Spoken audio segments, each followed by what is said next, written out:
National Crime Records Bureau. Welcome to the National Crime Records Bureau and I am going to explain कि किस तरीके से आपको photography and videography जो mobile application है उसका सोर्स कोड को डिप्लॉय करना है। तो this is for software engineers who would like to deploy the mobile application. तो सबसे पहले समझने का प्रयास करते हैं कि हमारा ऑब्जेक्टिव क्या है। तो बेसिक हमारा जो ऑब्जेक्टिव है वो ये है कि हमें एक मोबाइल एप्लीकेशन जो है डिप्लॉय करनी है। तो हमें एक मोबाइल डिवाइस चाहिए होगी। उस मोबाइल डिवाइस से हम फ़ोटोज़ और वीडियोस कैप्चर करेंगे और उन फोटोज़ और वीडियोस को सर्वर पे अपलोड किया जाएगा और वही यूज़र फोटोज़ और वीडियोस को सर्वर पे अपलोड कर सकता है जो CCTNS डेटाबेस में रजिस्टर्ड हैं। So it's very important. तो हमारा ये बेसिक ऑब्जेक्टिव है कि हमें फ़ोटोज़ और वीडियोस को अपलोड करना है जो CCTNS पे अपलोडेड है और उन फोटोज़ और वीडियोस को हमें DD नंबर या FIR नंबर के साथ में लिंक करना है। So this is our basic objective. So let's go to the next stage. जो सबसे पहले जो हमें ज़रूरत होगी किसी भी चीज़ को डिप्लॉय करने के लिए वो हमें होगी सोर्स कोड की रिक्वायरमेंट होगी। उसके बाद में आपको मेवन और इक्लिप्स में काम करने का थोड़ा बहुत एक्सपीरियंस होना चाहिए।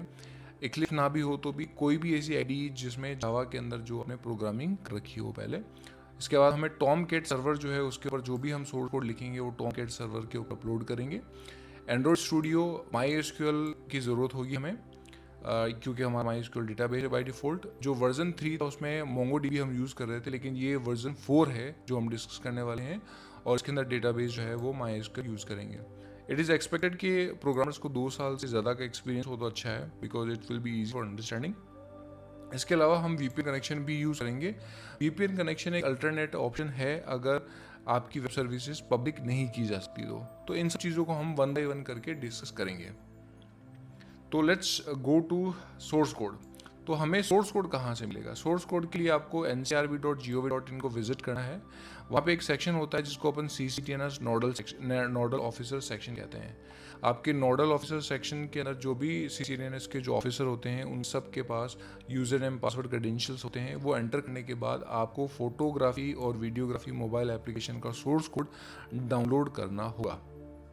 डाउनलोड अगर आपके पास पासवर्ड नहीं है या CCTNS के नोडल ऑफिसर की डिटेल नहीं है तो आप यहाँ पे DCT NCRB को मेल कर सकते हैं कि हमारे पास डिटेल नहीं है सोर्स को डाउनलोड करने के लिए।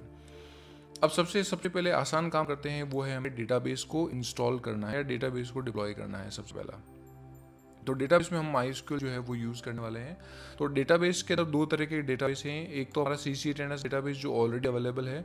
उस CCTNS डेटाबेस को हम ऑथेंटिकेशन FIR और GD एंट्री फैच करने के लिए यूज़ करेंगे।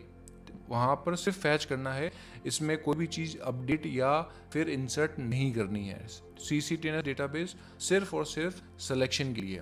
उसके बाद हमें एक नया डेटाबेस बनाना है जो कि स्टोरेज पर्पज़ के लिए यूज़ होगा। तो ये आपकी प्योरली आपकी स्ट्रैटेजी है कि आप नया डेटाबेस बनाना चाहते हैं या नहीं चाहते हैं, बट इट इज़ रिकमेंडेड अगर बना लें तो ज़्यादा आसान होगा। CCTNS में चेंजेस करना it's going to be very difficult for अस।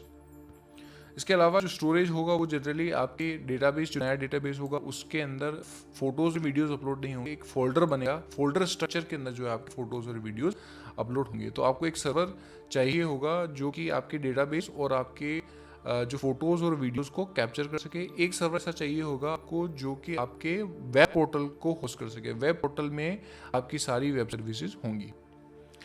तो नेक्स्ट चलते हैं MySQL जो है अगर वर्कबेंच आप चाहे तो डाल सकते हैं, it's totally up to you. CCTNS database के अंदर अलग अलग प्रकार की टेबल्स जो हैं वो यूज़ होगी, जैसे आपको यहाँ पे मेरी स्क्रीन पे दिखाई दे रही होंगी। इसके अलावा एक आपको नया डेटाबेस बनाना है जिसका नाम है photo_video_app। उसके अंदर एक नई टेबल बनानी है जिसका नाम है T_photos और वीडियोज़। इसके अंदर अलग अलग तरह के पैरामीटर्स हैं जो आप स्क्रीन पे दिखा देता हूँ आपको, जैसे FIR नंबर उसका क्या है या कैप्चर टाइम क्या है और रजिस्ट्रेशन ईयर क्या है, GD नंबर क्या है। तो ये जो सारी इन्फॉर्मेशन जो है वो आपको इस नए डेटाबेस के अंदर कैप्चर करनी है और फोटोज़ वीडियोज़ फोल्डर के अंदर जाके सेव हो जाएंगे और वहाँ से आप उसके जो पाथ है उसको इस डेटाबेस के अंदर सेव कर लेंगे। सो नेक्स्ट चलते हैं मेवन एंड इक्लिप्स के ऊपर। मेवन इट इज़ एक्सपेक्टेड कि आप यूट्यूब करें और मेवन के बारे में आपको पूरी जानकारी होनी चाहिए कि वो किस तरह से बिल्ड करते हैं, किस तरह से इंस्टॉल करते हैं, किस तरह से प्रोजेक्ट बनाया जाता है। So I am not going to explain कि मेवन किस तरह से काम करता है। प्रायर नॉलेज जो है वो आपको इसका होना चाहिए। अब आपको क्या करना है कि आपने जो सोर्स कोड डाउनलोड किया है एविडेंसेस वाला, उस सोर्स कोड को हम मेवन के माध्यम से डिप्लॉय करेंगे। तो जो आपने सोर्स कोड डाउनलोड किया है उसके अंदर एक जिप फाइल है, उस फाइल का नाम है फोटोज वीडियोस वेब पोर्टल। इस फाइल को आपको अनजिप करना है और अनजिप करने के बाद में आपको इसमें बहुत सारे ऐसे स्ट्रक्चर आपको दिखाई दे रहा होगा, ये वाला, इस स्ट्रक्चर को आपको डिप्लॉय करना है। आपको सिंपल सा मेवन कमांड लिखनी है, मेवन इंस्टॉल। मेवन इंस्टॉल क्या करेगा कि आपकी जो पॉम फाइल होती है इसके अंदर आपकी जितने भी डिपेंडेंसीज होगी उन सबको इंस्टॉल करेगा, और इंस्टॉलेशन के बाद में ये देखिए ये कमांड मैंने यहाँ लिखी हुई है, और इस कमांड्स के माध्यम से सक्सेसफुली जो प्रोजेक्ट जो है ये बिल्ड हुआ है। ठीक है, उसके बाद नेक्स्ट चलते हैं मेवन क्लीन। एक नई कमांड आपको लिखनी है जिसका नाम है maven clean package Tomcat 7 run. तो टॉमकेट 7 जो सर्वर है उसके ऊपर ये जो पैकेज बनाएगा, एक वॉर फाइल बनाएगा, उसको टॉमकेट 7 के ऊपर रन कर देगा, और जब रन करेगा तो आपका जो आईपी एड्रेस है या जो आपका लोकल होस्ट है वहाँ पर ये सर्विसेज जो हैं वो डिप्लॉय हो जाएंगी। So it's a very simple concept. तो ये ध्यान रखना है कि ये जो आईपी एड्रेस आपका होगा, आपके जो लोकल सर्वर का, यही आईपी एड्रेस एंड्रॉइड स्टूडियो में भी आपको आगे कोडिंग करनी पड़ेगी उसके लिए, यानी चेंज करना पड़ेगा आपको आईपी एड्रेस। ऑब्वियस बात है कि जो आपका सर्वर है, जो आपका लोकल सर्वर है, वही मोबाइल एप्लीकेशन के अंदर भी यूज़ होगा। ठीक है, उसको आगे हम और डिटेल में समझने का प्रयास करेंगे। तो लोकल होस्ट जब आप रन करेंगे आपके कंप्यूटर ब्राउजर के अंदर, तो इस तरह की एक लॉगिन स्क्रीन आपको दिखाई देगी। अगर ये लॉगिन स्क्रीन सक्सेसफुली आ जाती है तो इसका मतलब ये है कि आपका सोर्स कोड सक्सेसफुली डिप्लॉय हो चुका है, आपका एक लोकल सर्वर जो है वो बन चुका है। उसके लिए मेवन जो है वो उसको आपको थोड़ा सा स्टडी कर लेना कि इस तरह से आपको करना है। नेक्स्ट चलते हैं इक्लिप्स आईडी। देखिए इक्लिप्स ज़रूरी नहीं कि आप इक्लिप्स आईडी ही यूज़ करें। इक्लिप्स के अलावा अगर आपको किसी और अच्छी आईडी का नॉलेज है तो वो भी यूज़ कर सकते हैं। इक्लिप्स को सिर्फ यहाँ एडिटिंग पर्पज़ के लिए यूज़ किया गया है। फॉर द पर्पज़ मैं सिर्फ ये बता देता हूँ कि हमने ये वर्जन जो है यूज़ किया था। आप कोई भी नया वर्जन जो है यूज़ कर सकते हैं, that's not a restriction. Photos और वीडियोस का जो वेब पोर्टल है, यहाँ पर हमने वेब सर्विसेज को भी डिप्लॉय किया है। तो ये इसका फाइल स्ट्रक्चर है, आप देख सकते हैं। तो इसका फाइल स्ट्रक्चर और कहाँ कहाँ पे चेंजेस करने हैं वो मैं इसके बारे में आपको सारी की सारी डिटेल अभी बताने वाला हूँ। ठीक है, सबसे पहले पॉम फाइल आती है। पॉम फाइल के अंदर जो है आपकी जितने भी डिपेंडेंसीज होती है मेवन की वो रखी जाती है। तो इसमें फ़िलहाल कोई चेंज करने की ज़रूरत नहीं है। web.xml जो फाइल है उसके अंदर कॉन्फ़िगरेशन रिलेटेड डिटेल होती है। इसमें हमने ऑथेंटिकेशन यूज़ किया है, और ऑथेंटिकेशन में भी बेसिक ऑथेंटिकेशन यूज़ किया है। तो ये ध्यान रखना है कि ये ऑथेंटिकेशन का जो यूज़र नेम पासवर्ड है, जो अपाची टॉमकेट का यूज़र नेम पासवर्ड हमें एंड्रॉयड एप्लीकेशन के अंदर भी यूज़ करना होगा। तो इसके बारे में एक फ़ाइल है जिसका नाम है टॉमकेट यूज़र्स। यहाँ पे हमने यूज़र नेम और पासवर्ड डिफाइन किया है। आप चाहो तो उसको चेंज कर सकते हो। अगर ये आप चेंज करते हैं तो ये ध्यान रखना है इसको कि एंड्रॉयड स्टूडियो के अंदर भी उसको चेंज करना पड़ेगा। उसको हम आगे जब एंड्रॉयड स्टूडियो पढ़ेंगे तो मैं समझा दूंगा। ठीक है, अब चलते हैं रेस्टफुल सर्विसेज के। रेस्टफुल सर्विसेज हमें किस तरह से करनी है और किस तरह से वो काम करते हैं और कहाँ कहाँ पे हमें चेंजेस करने हैं। सबसे पहली फाइल जो आती है, आप जब इक्लिप्स में आप अपने प्रोजेक्ट को ओपन करेंगे तो सबसे पहली जो फाइल आती है वो है आपकी कॉमन ncrb.java फाइल। इसके अंदर आपके सर्वर के जो भी यूज़र नेम पासवर्ड है आप इनको चेंज कर सकते हैं। बाय डिफ़ॉल्ट ये ncrb है, और ये सेम पासवर्ड जो है वो आपको एंड्रॉयड स्टूडियो में भी डालना पड़ेगा। नेक्स्ट चलते हैं डेटाबेस। डेटाबेस जो है हमने दो तरह के यूज़ किए हैं। पहला जो डेटाबेस है वो CCTNS वाला है, और दूसरा डेटाबेस जो है वो मोबाइल ऐप स्पेसिफिक है। आप सिंगल डेटाबेस भी यूज़ कर सकते हैं, बट इट इज़ रिकमेंडेड कि आप दो अलग अलग बना लें ताकि CCTNS में किसी भी प्रकार का चेंज नहीं करना पड़ेगा। अब जो दो डेटाबेस आपने बनाए हैं उन दोनों डेटाबेस की डिटेल जो है, जैसे यूज़र नेम पासवर्ड वगैरह जो है वो आपको यहाँ मेंशन करने पड़ेंगे। वो आप अपने हिसाब से देख लेना कि आपने डेटाबेस का यूज़र नेम पासवर्ड क्या रखा है। ठीक है, तो it's a very simple process, it's not a very difficult. आपको सेलेक्ट करना है डेटाबेस आपका कौन सा है और आपका यूज़र नेम पासवर्ड कौन सा है। उसके बाद में जो ये फाइल है कॉमन डॉट, इसके अंदर एक OTP का एक्सपायरी आता है कि हर OTP जो है 5 मिनट में एक्सपायर हो जाता है। तो आप यहाँ सेटिंग कर सकते हैं कि अगर आपको कोई OTP भविष्य में जो मैं आगे बताऊँगा इसको, OTP की अगर एक्सपायर डेट आपको चेंज करनी तो टाइम चेंज करना तो कर सकते हैं। इसके अलावा ये है NCRB का सॉल्ट। ये सॉल्ट जो है CCTNS से ही लिया गया है। जो CCTNS जो बेसिक एप्लीकेशन है वहीं से लिया गया है कि जब यूज़र CCTNS का यूज़र जब ऑथेंटिकेशन करेगा तो ये सॉल्ट की ज़रूरत होगी। तो आप अपना सॉल्ट चेक कर लीजिएगा कि क्या ये सेम है, अलग तो नहीं है। ये सॉल्ट जो है आपकी CCTNS की जो एप्लीकेशन है उसमें दिया गया होगा, क्योंकि ये यूज़र नेम जो आपका पासवर्ड होता है उसको डिकोड करने के काम आएगा।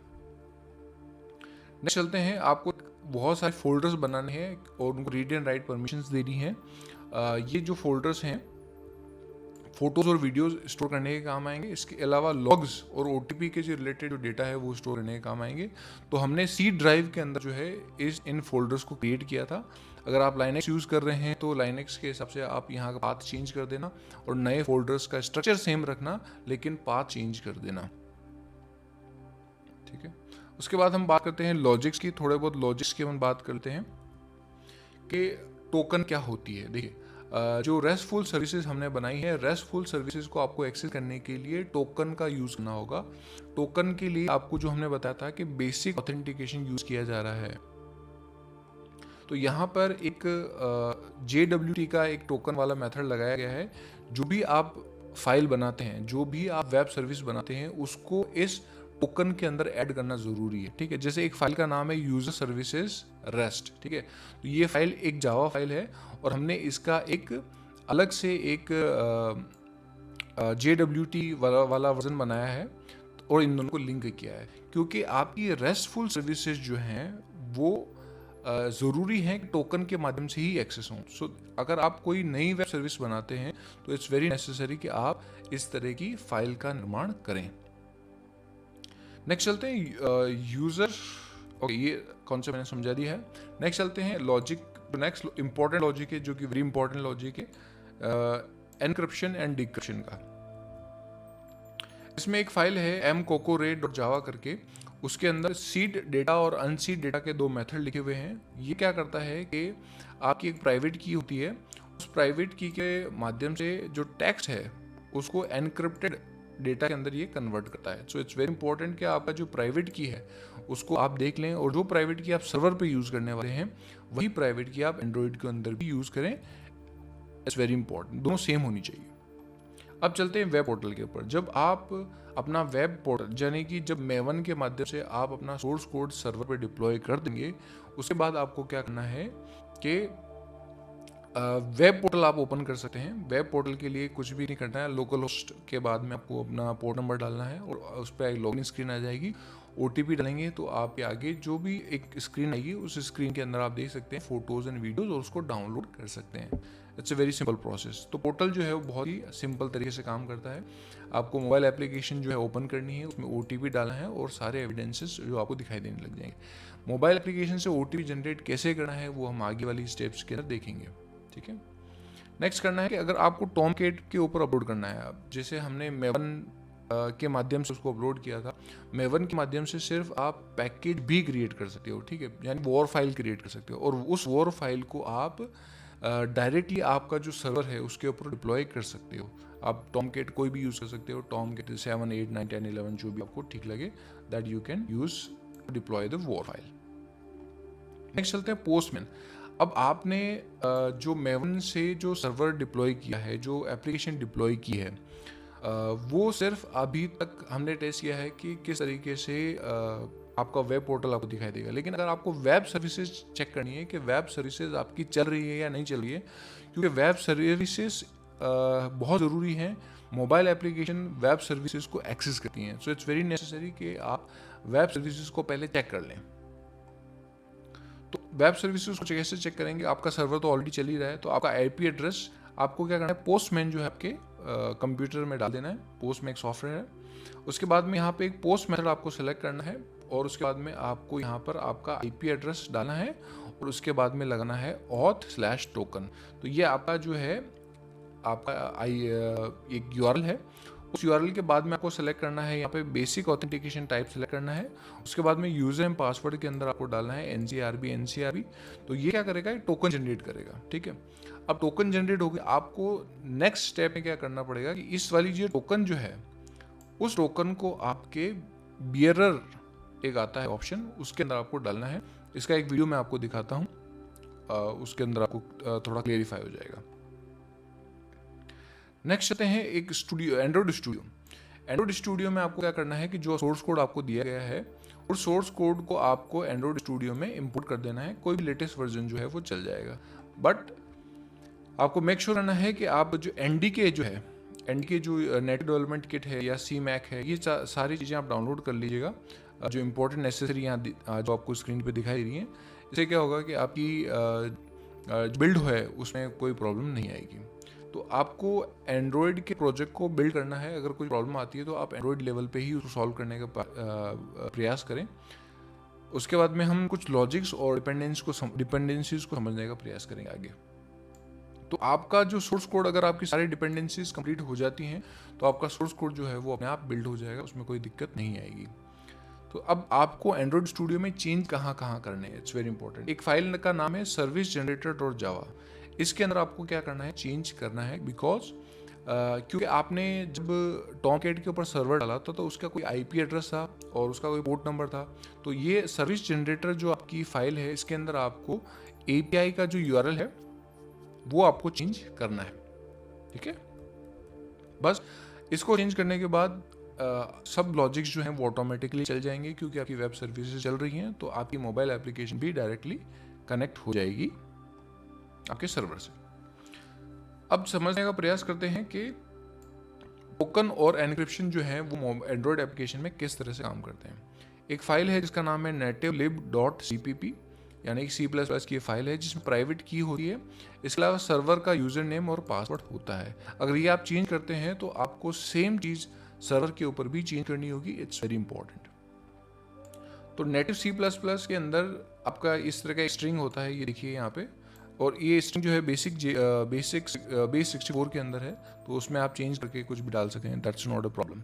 बट ये प्राइवेट की जो है इसको ध्यान रखना है आपको कि ये प्राइवेट की जो है आपके सर्वर पे भी यूज़ हो रही है और सेम यूज़र नेम पासवर्ड आपके सर्वर पे भी यूज़ हो रहे हैं। अब करना है क्या, आपको सिंपल सा आपकी एप्लीकेशन कॉन्फ़िगर हो चुकी है, आपको सिर्फ उसको रन करना है, नथिंग मोर देन दैट। अब VPN कनेक्शंस की अपन बात करें तो VPN कनेक्शन का एक पूरा अलग से सेपरेट वीडियो बनाया गया है, जिसका लिंक मैं YouTube के डिस्क्रिप्शन में नीचे डाल दूंगा, जहां जाकर के आप देख सकते हो कि VPN जो है वो किस तरीके से आपको यूज़ करना है आपकी मोबाइल एप्लीकेशन के अंदर। VPN इसलिए यूज़ किया गया है बेसिकली, ये ज़रूरी नहीं कि आप भी उसे यूज़ करें। अगर आपका स्टेट जो है वो CCTNS की जो ऑथेंटिकेशन सर्विसेज को पब्लिकली अवेलेबल है, यानी इंटरनेट पे अवेलेबल है, क्योंकि जो मोबाइल एप्लीकेशन होगी वो मोबाइल एप्लीकेशन इंटरनेट अवेलेबल है, यानी कि कोई भी इन्वेस्टिगेशन ऑफिसर कहीं पे भी आपके CCTNS डेटाबेस को एक्सेस कर सकता है। उस केस के अंदर क्या है कि अगर आपकी वेब सर्विसेज अवेलेबल हैं इंटरनेट के ऊपर तो आपको VPN की ज़रूरत नहीं है। लेकिन अगर आपकी जो सर्विसेज हैं वो रिस्ट्रिक्टेड हैं, आपके लोकल डोमेन में ही चलेगी, यानी इंटरनेट पे नहीं चलेगी, तो उस केस के अंदर आपको VPN की ज़रूरत होगी। और VPN के लिए अलग से वीडियो पूरा बना रखा है, आप डिस्क्रिप्शन में YouTube पे जाकर के पूरा वो देख सकते हैं। इसके अलावा आपको कोई सवाल हो तो मैंने YouTube के डिस्क्रिप्शन में अपना ईमेल एड्रेस भी दिया है, वहाँ पर आप मुझसे सवाल पूछ सकते हैं। सो आई विल ट्राई कि आपको सारे सवालों का जवाब जो है मिल जाए। Thank you so much.